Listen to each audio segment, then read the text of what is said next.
पिता पुत्र और पवित्र आत्मा के नाम पर आमीन। मेरे प्यारे दोस्तों, आप सबको पिता परमेश्वर की ओर हम स्वागत करते हैं। आज भारत को आज़ादी मिला हुआ है। 75 वर्ष हो गया भारत को ब्रिटिश इंडिया गवर्नमेंट से आज़ादी मिला, फ्रीडम मिला। दोस्तों, अभी भी बहुत से लोग गुलाम है। किसका गुलाम है? ब्रिटिश का, अंग्रेज़ों का गुलाम नहीं, बल्कि आज बहुत से लोग पाप के गुलाम है।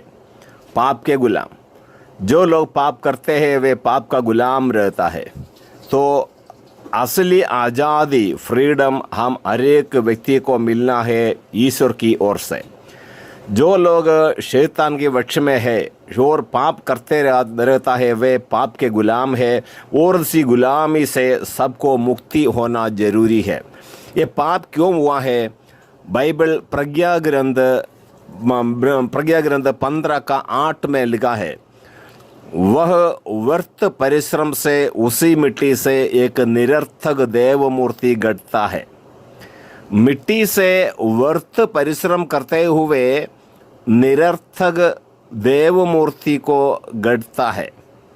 यद्यपि वह स्वयं कुछ समय पहले मिट्टी से जन्मा और शीघ्र ही उस मिट्टी में लौटने वाला है।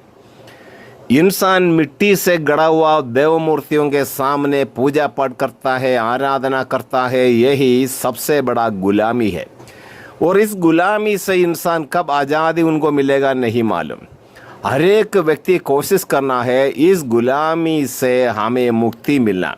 आज भारत को आज़ादी मिला, 75 वर्ष हो गया ब्रिटिश इंडिया गवर्नमेंट से, लेकिन भारत के लोग आज भी गुलाम है कि वे पाप के गुलाम है। पाप। ईश्वर का पहला आज्ञा यही था, मैं हूँ तुम्हारा प्रभु ईश्वर, मेरे सिवा तुम्हारे लिए कोई ईश्वर नहीं होगा। ईश्वर यही कहता है, मैं हूँ तुम्हारा ईश्वर, क्योंकि आकाश और पृथ्वी सृष्टि की और सारे मानव का अपना प्रतिरूप बनाया। उस परम पावन ईश्वर हमें आदेश दिया, पहले आज्ञा के रूप में आदेश दिया कि मैं हूँ तुम्हारा प्रभु ईश्वर, मेरे सिवा तुम्हें कोई ईश्वर नहीं होगा। लेकिन उस ईश्वर के बदले लोग ईश्वर के पास नहीं आना चाहता, जो पवित्र जीवन बिताना नहीं चाहता और ईश्वर का वचनों पर चलना नहीं चाहता, वो स्वर्ग राज्य के बारे में कुछ भी जानकारी नहीं रखना चाहता, वे लोग अपने लिए मिट्टी से निरर्थक देव मूर्तियों को गढ़ा, निरर्थक देव मूर्तियों को गढ़ा। यद्यपि यह स्वयं कुछ समय पहले मिट्टी से जन्मा और शीघ्र ही उस मिट्टी में लौटने वाला है। मिट्टी से आया उस देव मूर्ति मिट्टी में ही लौट जाऊंगा। वो आरंभ से लेकर कितने मूर्तियों को लोगों ने बना कर रखा, अभी उस मूर्ति लोग नहीं है। वो मूर्ति सब मिट्टी में मिल गया और नया नया मूर्ति को बनाकर अच्छा पेंट लगा रहा है, अच्छे आंखें, नाक, खानून सब बना रहा है, और उसके अच्छे कपड़ा पहना रहा है। कितना सुंदर खूबसूरत बना कर रखा है, और उनके सामने, जो मिट्टी के सामने जो लोग दंडवत करता है, आराधना करता है, जो मिट्टी में मिलने वाला है। दोस्तों, जब लोग बीमार पड़ते हैं, इसी मूर्ति, जो इंसान के कलाकार, इंसान अपने हाथों से बनाया हुआ, अपने भावना से बनाया हुआ उस देव मूर्तियों के सामने जाकर चंगाई के लिए प्रार्थना करता है, छुटकारा के लिए प्रार्थना करता है, पाप क्षमा के लिए प्रार्थना करता है। लेकिन इस इंसान को ये समझ में नहीं आ रहा है, यह केवल एक मिट्टी है। इस मिट्टी को दुनिया में अभी तक कोई भी नहीं देखा। ये इंसान अपने भावना से बनाया हुआ देव मूर्ति है, यह समझने की कृपा भी हर इंसान को नहीं मिल रहा है। मेरे दोस्तों, आप किसी भगवान को देव मूर्ति के सामने पूजा करने से पहले उस देव मूर्ति के बारे में सच्चाई ढूंढो, उसके सच्चाई ढूंढो। सच्चे ईश्वर एक है, उस ईश्वर को ढूंढो। और आप किसी का नाम मत लो, बल्कि आपने सच्चे ईश्वर को ढूंढो। जब आप ढूंढना शुरू करेगा उस सच्चे ईश्वर को, आप मुलाकात होगा, तब उसका आज्ञाओं का पालन करने से आपको पता चलेगा कितना कठिनाई है पवित्र जीवन बिताना। बहुत विनम्र होना पड़ेगा, दीनहीन बनना पड़ेगा, पवित्र जीवन बिताने के लिए हर बुराई को छोड़ना पड़ेगा, तभी प्रभु हम पर प्रसन्न होगा। इसी प्रभु को प्रसन्न ना कराने के लिए इंसान प्रभु से अलग रहने के लिए अपने लिए व्यर्थ निरर्थक मूर्ति को मिट्टी से गढ़ा और उस मिट्टी के सामने हाथ जोड़ रहा है। जितने पैसा बढ़ते गया उतना खूबसूरत देव मूर्तियों को बनाना शुरू किया। दोस्तों, आप कितना भी खूबसूरत देव मूर्तियों को बनाकर रखो, लेकिन वह कभी नहीं सुनेगा। उसको आंखें हैं लेकिन नहीं देख सकता, कान है लेकिन सुन नहीं सकता, हाथ है कोई काम नहीं कर सकता, दो टांगे लेकिन वह चल नहीं सकता, तुम्हारे लिए कुछ भी नहीं कर सकता, क्योंकि वह इंसान के हाथों से गढ़ा हुआ मूर्ति है। मूर्ति उसी मिट्टी के सामने आप प्रार्थना करने पर वो मिट्टी क्या सुनेगा? कुछ भी नहीं सुनने वाला। हालेलुया। दोस्तों, प्रभु का वचन कहता है, यूदा का पाप लोहे की चेनी से लिखा गया है। यूदा का पाप लोहे की चेनी से लिखा गया है। वह उनके हृदय पट्टल पर और उनकी वेदियों की कंगूरों पर हीरे की नोके से अंकित किया गया है। जो विश्वासी गण जो पाप करते हैं, जो विश्वासी समझकर जो पाप करते हैं, उनका अपराध उनकी वेदियों के कंगूरों पर हीरे की नोक से अंकित किया गया है। हीरे की नोक से अंकित किया गया उसके पाप कहाँ पर? वेदियों के कंगूरों पर। हालेलुया। दोस्तों, उसी प्रकार यूदा का पाप लोहे की चेनी से लिखा गया है। यूदा कौन है मालूम? ईसा मसीह को संसार को देने के लिए प्रभु ईश्वर ने चुना हुआ वंश है। इस्राएल का 12 वंश में एक है यूदा। उस यूदा गोत्र से ही ईसा मसीह का जन्म हुआ। ईसा मसीह को संसार में देने के लिए प्रभु ने चुन लिया। 12 गोत्रों में एक था यूदा। उस यूदा वंश का पाप लोहे की चेनी से लिखा गया है।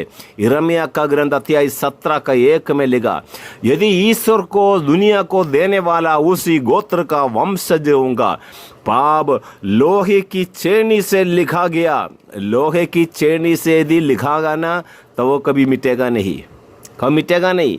तो ना मिटने के लिए लोहे की चेनी से यूदा का पाप लिखा हुआ है।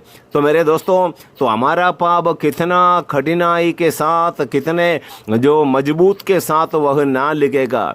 दोस्तों, इसलिए प्रभु कहता है तुम लौट कर आओ। हर एक आदमी को प्रभु ने बुला रहा है, लौट कर आओ और लौट कर आओ। प्रभु ने कहता है, यिर्मयाह का ग्रंथ अध्याय 2 का 13 में हम पढ़ते हैं, मेरी प्रजा ने 2 अपराध कर डाले। उसने मुझे संजीवन जल के स्रोत को त्याग दिया और अपने लिए ऐसे कुंड बनाए जिनमें दरारें हैं और जिनमें पानी नहीं ठहरता। हालेलुया। मेरी प्रजा ने 2 अपराध कर डाले। 2 अपराध क्या है? उसने मुझे संजीवन जल के स्रोत को त्याग दिया। ईसा मसीह को छोड़ दिया, त्याग दिया, जो जिसने संजीवन जल मुफ्त में दूंगा बोला। जो जीवन का जल मेरे पास आओ पियो जिसने कहा, उस ईसा मसीह को त्यागा और अपने लिए ऐसे कुंड बनाए जिनमें दरारें हैं और जिनमें पानी नहीं ठहरता। जिनमें जो दरारें है, टूट फूट है, जिसमें पानी नहीं रुकता। हमको मालूम है कि कुआं खोदेंगे, वहाँ पर जिस पत्थर में दरारें है वहाँ पर पानी, जहाँ पानी नहीं रुकता, उसी प्रकार ऐसे कुंड लोग ने बनाया कि देव मूर्तियों को बनाया जिसमें जीवन की जल नहीं है, जिसमें जीवन नहीं है, जिसने आपको कोई भी, तुम्हें कोई मदद नहीं कर सकता। दुनिया के आरंभ से लेकर अभी तक कोई भी देव मूर्तियाँ जो इंसान अपने हाथों से बनाया, मिट्टी से बनाया, लकड़ी से बनाया, कंक्रीट से, प्लास्टर ऑफ पेरिस से बनाया, इन देव मूर्तियों ने किसी इंसान को मदद नहीं कर सकता, क्योंकि वह इंसान के हाथों की कलाकारी है। इंसान के हाथों की कलाकारी है ये जो गड़ा हुआ सारे देव मूर्ति। इसलिए प्रभु का वचन सिखा रहा है, मेरी प्रजा ने 2 अपराध कर डाले, एक ईसा मसीह को त्यागा और उसके बदले अपने लिए देव मूर्तियों का गड़ा कर रखा। दोस्तों, ये देव मूर्तियों को के सामने जो लोग पूजा करते हैं वे असली गुलाम है। जो कोई भी हो, आप कितने भी अमीर क्यों ना हो, गरीब क्यों ना हो, भिखारी क्यों ना हो, बड़े घूमने वाला कुर्सी में बैठने वाला क्यों ना हो, आप करोड़पति क्यों ना हो, आप कंगाल क्यों ना हो, यदि आप इस देव मूर्ति के सामने पूजा करने वाला है तो आप पाप के गुलाम है, शैतान का दास है। और आप प्रभु यीशु हम सबों को बुला रहा है। योहन का सुसमाचार अध्याय 3 में हम पढ़ता है, इंसान को दंडाज्ञा मिलने का, दंड मिलने का यही कारण है।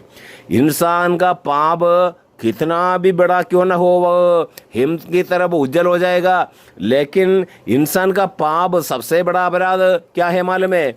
इंसान को पनिशमेंट मिलने का कारण, इंसान को दंडाज्ञा का कारण योहन का सुसमाचार अध्याय 3 में लिखा है, ईश्वर ने संसार को इतना प्यार किया कि उसने उसके लिए अपने एकलौते पुत्र को अर्पित कर दिया, जिससे जो उसमें विश्वास करता है उसका सर्वनाश ना हो बल्कि आनंद जीवन प्रदान करे। Hallelujah, hallelujah, hallelujah. दोस्तों, प्रभु यीशु ने हमें इतना प्यार किया, इतना प्यार किया कि उस सारे मानव उसके द्वारा उस पर विश्वास करते हुए मुक्ति पाए, कि हम सर्वनाश ना हो बल्कि आनंद जीवन के सहभागी बनने के लिए ही पिता परमेश्वर अपने पुत्र को इस पृथ्वी पर भेजा। दोस्तों, प्रभु यीशु मसीह हम सबों को इतना प्यार करता है, इतना प्यार करता है। देखो, अपने एकलौते पुत्र को हमारे लिए अर्पित किया। मानव पुत्र स्वर्ग से उतरा है, उसके सिवा कोई भी स्वर्ग नहीं पहुंचा। जिस तरह मूसा ने मरुभूमि में शाम को ऊपर उठाया था, उसी तरह मानव पुत्र को भी ऊपर उठाया जाना है, जिससे जो उसमें विश्वास करता है वह अनंत जीवन प्राप्त करे। हालेलुया। जब मरुभूमि में ईश्वर के विरुद्ध फुनफुनाना शुरू किया, इस्राएलियों के बीच में सांबों को भेजा, सांबों को, सांब काटा, बहुत से लोग मर गया। तब बहुत से लोग मरना शुरू किया। तब इस्राएलियों ने मूसा से पुकारा, हमें बचा ले। मूसा ईश्वर को पुकारा। मूसा को ईश्वर ने कहा, तुम एक डंडे में सांब का रूप गढ़ा दो, कांसे से सांब का रूप आकृति गढ़ा ले और डंडे में फिट करना और ऊपर उड़ाना। जो लोग इस सांब को देखेंगे, सांब का दंश से जो मरने वाला है, यदि इसी को देखेंगे वे मरेगा नहीं। तो ईश्वर के आदेश का अनुसार मूसा ने एक सांब को गढ़ा और डंडे में लगा दिया और ऊपर उड़ाया। जितने भी लोग सांब काट कर मरने वाले थे, जो लोग मूसा के वचनों पर विश्वास किया, वे उस सांब को देखा और सांब काटने पर जो मरने वाला था वे सब बच गया। दोस्तों, प्रभु यीशु कहता है, मरुभूमि में जैसे मूसा ने सांब को ऊपर उठाया, उसी तरह मानव पुत्र को भी ऊपर उठाया जाना है। आजकल ईसा मसीह का मूर्तियों को इसलिए बनाकर रखा हुआ है कि उस मूर्ति को जो लोग देखता है, पिता परमेश्वर एक सुसमाचार में सिखा रहा है, सुना रहा है कि बच्चों, तुम्हारे पापों के प्रति मैं अपने पुत्र को इस प्रकार बलि चढ़ाया। तुम्हारे अपराधों के प्रति, कुकर्मों के प्रति, तुम्हें शुद्ध करने के लिए, तुम्हें पाप क्षमा देने के लिए, तुम विश्वास करने के लिए, तुम्हारे अपराधों के लिए मैं अपने पुत्र को इसी प्रकार सूली पर चढ़ाया। यदि आप विश्वास करेगा तो आपको अनंत जीवन प्राप्त होगा। Hallelujah, hallelujah. हम सबों को अनंत जीवन पाने के लिए ही प्रभु यीशु इसी प्रकार एक मूर्तियों को बनाकर कलीसिया में रखने के लिए पवित्र आत्मा की प्रेरणा से आदेश दिया कि जो लोग इस क्रूस को देखेंगे और क्रूस में ईसा मसीह को देखेंगे तो वहाँ पूजा पाठ करने के लिए नहीं, आराधना करने के लिए नहीं, बल्कि याद करने के लिए। जब मरुभूमि में मूसा ने शाम को बनाया और एक लकड़ी में रखकर ऊपर उठाया और जितने लोग उसको देखा वे सब मुक्ति पाया, उसी प्रकार ईसा मसीह का तस्वीर को, ईसा मसीह का जो मूर्ति को जो गिरजा में जब देखेगा, पिता परमेश्वर हमें याद दिला रहा है, बच्चों तुम्हारे पापों के लिए मैं अपने पुत्र को इसी प्रकार बलि चढ़ाया। इसका क्रूस मरण पर विश्वास करो और इसके खून से तुम्हारे पापों को धो लो और तुम्हारे शैतान के गुलाम से तुम आज आज़ादी हो, तुम्हें आज मुक्ति मिलेगा। जो लोग विश्वास करेगा और जो लोग अपने देव मूर्ति को छोड़ेगा और अन्य पराये देवताओं को छोड़कर ईसा मसीह के सामने जो लोग दंडवत करेगा, उन्हें हर परेशानियों से, बीमारियों से प्रभु यीशु छुड़ाएगा। क्योंकि प्रज्ञा ग्रंथ 16:12 में लिखा है, क्योंकि उसे किसी जड़ी बूटी या लेप से नहीं स्वास्थ्य लाभ नहीं हुआ, बल्कि प्रभु तेरे शब्द ने उसे चंगा किया था। Hallelujah, hallelujah, hallelujah. देखो, प्रभु ने जड़ी बूटी या लेप से स्वास्थ्य लाभ नहीं किया, बल्कि प्रभु तेरे शब्द ने उसे चंगा किया था। हमें कोई दवाई से नहीं, कोई इंजेक्शन से नहीं चंगा करते हैं, बल्कि प्रभु अपना शब्द भेज कर ही हमें स्वास्थ्य लाभ प्रदान करेगा। जब हम इसी व्यर्थ मूर्तियों के सामने, निरर्थक मूर्तियों के सामने, हाथों से गढ़ा हुआ इसी बेकार के मूर्ति के सामने आराधना करना जब छोड़कर ईसा मसीह के पैरों तले आकर पवित्र जीवन बिताना शुरू करेंगे और ईसा मसीह से प्रार्थना करो, उसने अपना शब्द भेजकर, वचनों को भेजकर हमें स्वस्थ लाभ प्रदान करेगा। मेरे दोस्तों, जो लोग इस वचन सुनता है सबों के लिए हम प्रार्थना करते हैं। मेरे साथ प्रार्थना करें। ये प्रभु यीशु, आप अपने पवित्र हाथ बढ़ा ले प्रभु। जो लोग इस वचन को सुनता है, जो लोग इस वचन के अनुसार चलना चाहता है, जो लोग पवित्र जीवन बिताना चाहता है, उनके सारे समस्याओं से छुड़ा ले प्रभु, सारे बंधनों से, शैतान के गुलामी से उन्हें छुटकारा दे प्रभु। आप अपना बना ले। हर एक व्यक्ति जो इस वचन को सब्सक्राइब करता है, शेयर करता है, लाइक करता है, उनको और उनके परिवार के प्रत्येक सदस्यों को आशीर्वाद दे प्रभु। उनके सारे बीमार हटा दे और फाइनेंशियल प्रॉब्लम में आप अपने हाथ बढ़ा दे प्रभु। घरों में जो भी समस्या है, जो भी कमी है, आप अपने कृपाओं से भर दे प्रभु। सबको छुटकारा दे, आज़ादी दे प्रभु। आज भारत आज़ादी मिला, 75 वर्ष हो गया, लेकिन बहुत से लोग पाप के गुलाम है, शैतान के गुलाम है, देव मूर्ति के सामने दंडवत करके पाप के गुलाम बन गए प्रभु। इस बंधनों से, इस गुलामी से सबको आज़ादी दे प्रभु। विशेष करके भारत के लोगों को आज़ादी दे, हर पाप के बंधनों से छुटकारा दे प्रभु। ये हम मांगते हैं पिता परमेश्वर ईसा मसीह के नाम पर हम मांगते हैं। हम सबों को आशीर्वाद दे, पिता, पुत्र और पवित्र आत्मा के नाम पर। आमीन।